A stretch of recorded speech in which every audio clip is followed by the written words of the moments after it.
今天我們來拍一拍新一代的理想 L6， 看看它到底做了哪些改變。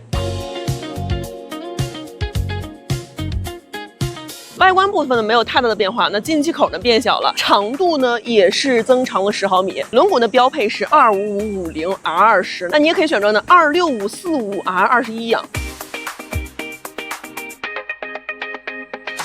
內飾部分變化還是蠻大的，而且有很多好玩的點啊，先給大家看一下啊。前排電動門啊，給你配備上了，這裡有一鍵可以開門的地方了。當然了，機械門把手呢也是給你安排上了啊，就是電动機械我們都有了。而且這次我觉得最好玩一個點呢，就是它和這個360影10啊做了這麼一個聯動。就在這個後視鏡的前方呢，它有一個螺紋接口，你在這兒呢可以接上我們的這個360，還可以插電啊，這樣就是源源不断的給供電。在它的主頁面呢有一個影10360的車載版，打開它以後呢，我們就可以在这個車上看到它所有的畫面。那看到了嗎？在這兒呢也可以調節它的帧率，哇，最高可以到8K， 天哪，好清楚。我们還可以利用它拍大片，像是我們這種 vlog 創作者呢，自己就可以給自己拍大片了，完全不用在這兒再吸個吸盤架相機了，非常的。除此之外呢，像是主副駕都加了那種非常大、超大的一個化妝鏡啊，對於我們女生來說真的是非常的友好的耶，而且呢也是可以調節色溫的啊。還有啊，它的這個中控屏也蠻好玩的，它的中控屏呢非常的大啊，在我們那個聽歌頁面呢下邊有3個小豎槓，你就可以這樣來回滑動，就非常的 iPhone 啊。我點擊呢，這種歌詞兒就特別像我在家花那種大幾千買的那種音響一樣。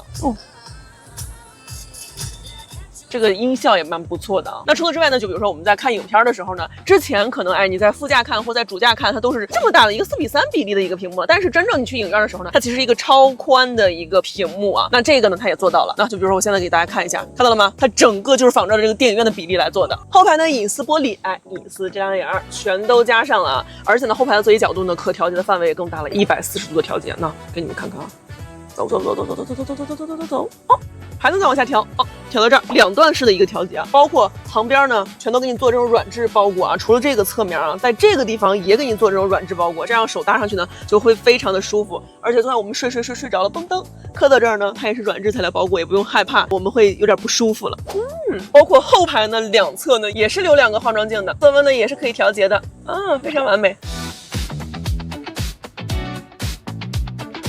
現在呢，我們已經開上了這個新款的 L6啊。在開新款 L6之前呢，我剛剛還體驗了一下它的這個老款。我現在就給大家感受一下它到底有什麼區別。明顯的感覺它的加速呢，比上一代來說呢，要更加的靈敏了。就是基本上我稍微輕踩一下，它就能夠跑好遠。而且我剛剛呢也調了一下它這個能量回收啊，即使在能量回收最強的時候呢，它也不會感覺到不適感，也是給你控制的很好啊，就是感受不太到的樣子。如果你調到最弱的情況下呢，幾乎就感受不到了。剛剛呢，我也是試了一下它的剎車啊，它的剎車我感覺個人還是比較靈敏的。就如果說剛拿到這個車的朋友們呢，可能你需要稍微的試一下這個腳感。它的 CLTC 的純電續航里程呢是300公里啊，它的 WLTC 的純電續航里程呢來到了245公里啊。就基本上，如果大家就是對於這個油耗啊比較擔心的，就是幾乎你在這個1周的通勤中用純電就完全足夠了啊。剛剛呢，我在速度差不多來到70到80公里每小時的時候呢，試了一下它的這個轉向啊，就是它確實比上一代來說呢，我覺得要更穩了。這也得益於它這個用料呢更好啦，因為人家是這個全鋁底盤啊，包括它的充電速度呢也是增強了，從20%到80%呢只需要12分鐘，基本上你買咖啡它就能夠充好了。包括它用這個雙閥 CDC， 其實除了這個底盤啊、懸架呀等等，這個車舒不舒適呢？最重要的還有它的這個輪胎。剛剛我在 workshop 的時候呢，也聽產品經理說了，就是有很多車呢，他們一味的去追求底盤、追求它這個懸架等等的，但是呢卻忽略了它的輪胎。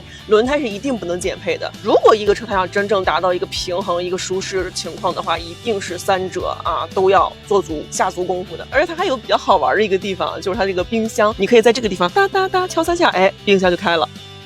大家都知道這個理想大沙發嘛，就是它的座椅確實是很舒適，但是我在這兒實名實誇一下它的這個18點的按摩啊，也是這次新增的，真的太舒服了。就是它不是那種很敷衍你的按摩啊，它是那種像是按摩店裡它每一個都能按摩到那個點兒上，這點我覺得很重要。括號不像那個機場的那種按摩椅啊，每一個都能按摩到我的骨頭上。